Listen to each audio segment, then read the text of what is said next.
안녕하세요. 법무법인 발을정 군인방위산업센터의 김민지 변호사입니다. 오늘은 군대 내에서 이제 많이 발생하고 있는 성범죄 사건의 신고 내용의 특이점에 대해서 조금 말씀을 드려볼까 합니다. 보통 이제 피의 사실을 피해자가 신고하는 경우에는 이제 육하 원칙에 따라서 신고가 될 텐데, 언제, 어디에서, 누가, 어떤 방법으로 이렇게 해서 나를 추행하였다, 이렇게 신고가 될 텐데요. 예를 들면 우리 과장님이 2023년 12월 1일 날 사무실 안에서 내가 컴퓨터 작업을 하고 있는데 갑자기 뒤로 와서 나의 어깨 위에 손을 올려서 나를 추행했다. 그래서 아주 성적 수치심을 느꼈다.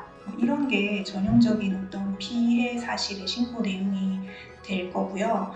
이런 경우라고 한다면 시간, 장소가 명확하게 특정이 되고 행위 태양이 구체적으로 적시가 되어 있기 때문에 신고를 당한 사람 입장에서는 내가 그 시간에 그 장소에 있지 않았다 라든지, 아니면 거기에 나랑 피해자 이외에 다른 목격자 누가 있었는데 그 목격자의 진술에 따르면 피해자가 진술한 내용이 사실이 아니라고 하더라 라는 취지의 주장과 어떤 입증 자료들을 모아서 제출하면 쉽게 반박을 할 수가 있게 되겠죠. 근데 군대 사건 같은 경우에는 이렇게 피해 사실이 특정이 되는 사건이 있는가 하면 구체적인 날짜나 시간, 그 다음에 장소, 그 다음에 구체적인 행위 태양이 특정이 안 되는 그런 사건들이 아주 많습니다. 예를 들면 2023년 7월 1일부터 8월 31일 사이에 있었던 일이다. 그러면 이 기간이 한 2달 정도 되잖아요. 날짜가 정확하게 특정이 되지 않으니까 내가 그 장소에 있었는지 없었는지 명확하게 알 수가 없는 부분들이 있죠. 행위 태양이 특정되지 않는 경우는 이렇게 시간 간격도 넓고 주 1회 이상 추행을 당했는데, 어떤 날은 손을 잡았고 어떤 날에는 어깨에 손을 올렸고 어떤 날에는 머리를 쓰다듬었다 라는 취지의 어떤 피해 사실의 신고가 되는 경우가 있습니다. 사실은 이렇게 피해 사실이 시간, 장소, 행위 태양이 명확하게 특정이 되지 않는 사건 같은 경우에는 반박하기가 쉽지가 않습니다. 그리고 또 한 가지 특징이, 저희가 했던 사건 중에서는 2년 전에 있었던 사건이 신고돼가지고 형사사건화 되는 사건도 있었는데, 그렇게 시일이 많이 흘러서 신고가 되는 경우가 있습니다. 통상 피해자들은 왜 이렇게 피해 사실 직후에 신고하지 않고 신고가 늦어졌느냐라는 부분에 대해서 대부분은 상급자가 바로 이제 그 지위를 이용해서 나를 추행했고 내가 그 상황에서 쉽사리 신고하기가 쉽지 않았다. 그래서 내가 이렇게 신고가 늦어졌다.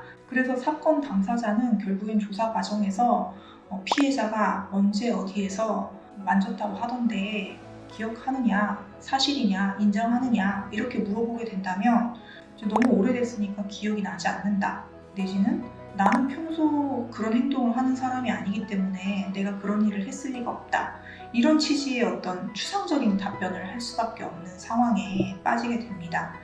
결국에는 이런 군대에서 벌어지는 성추행 사건의 피해 사실의 특이점 때문에 사실관계를 다투고자 하는 경우에는 법률 전문가의 조력 없이 혼자 사건을 진행하기는 쉽지 않을 것으로 생각이 듭니다. 따라서 군대에서 벌어진 성범죄 사건, 특히 이렇게 피해 사실이 특정이 된 경우뿐만 아니라 피해 사실이 특히 특정되지 않은 사건의 경우에는 법률 전문가의 조력이 다른 사건들에 비해서는 더욱 필요한 분야라고 생각이 들고요. 통상 군대에서 벌어진 사건의 경우에는 군 출신이나 군 사건을 많이 해본 경험을 가진 분들을 선임을 하시려고 생각을 하실 텐데, 군대에서 벌어진 사건 같은 경우에는 이제 가해자와 피해자의 관계, 장부와 부사 간의 관계인지, 아니면 장부들 간의 관계인지, 부사관들의 관계인지, 아니면 병사들 사이에서 벌어진 관계인지, 이런 계급 구조나 계급의 어떤 관계, 신분 차이 등에서 발생하는 이렇게 일반인들이 잘 알지 못하는 그런 미묘한 문제들에 대해서 좀 이해가 있는 분들이 아무래도 좀 더 도움이 될 것이라고 생각이 들고, 그 다음에 업무적인 환경, 격오지에서 발생한 일이었다, 격오지의 근무 환경이 어떤지, 이런 부분에 대한 이해도가 높은 군 출신 변호사들이 아무래도 사건을 이제 진행함에 있어서 이해도 빠르고 사건 처리 절차에 있어서도 좀 스무스하게 진행이 되는 부분이 있지 않을까 생각이 듭니다. 그리고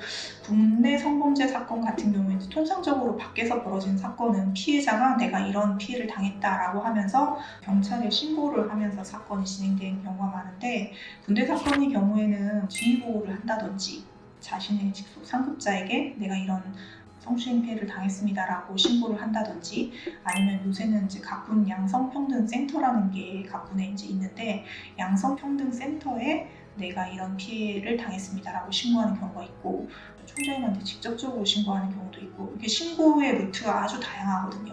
군사경찰에다가 신고하는 경우도 있고, 그래서 이런 내부적인 신고 절차나 신고 기간, 신고 방법 등이 다양하고, 그 방법에 따라서 고소장이 있는지 없는지, 그다음에 이게 사건이 어디에서 최초에 신고가 되고 이제 절차가 진행이 되었는지, 이런 부분에 대한 이해가 높은 군 출신 변호사가 아무래도 다른 변호사들에 비해서는 의뢰인이 처한 상황에 대해서 이해가 빠르고 상황에 따른 변론 방향이 제시가 적절할 수 있을 거라고 생각이 듭니다.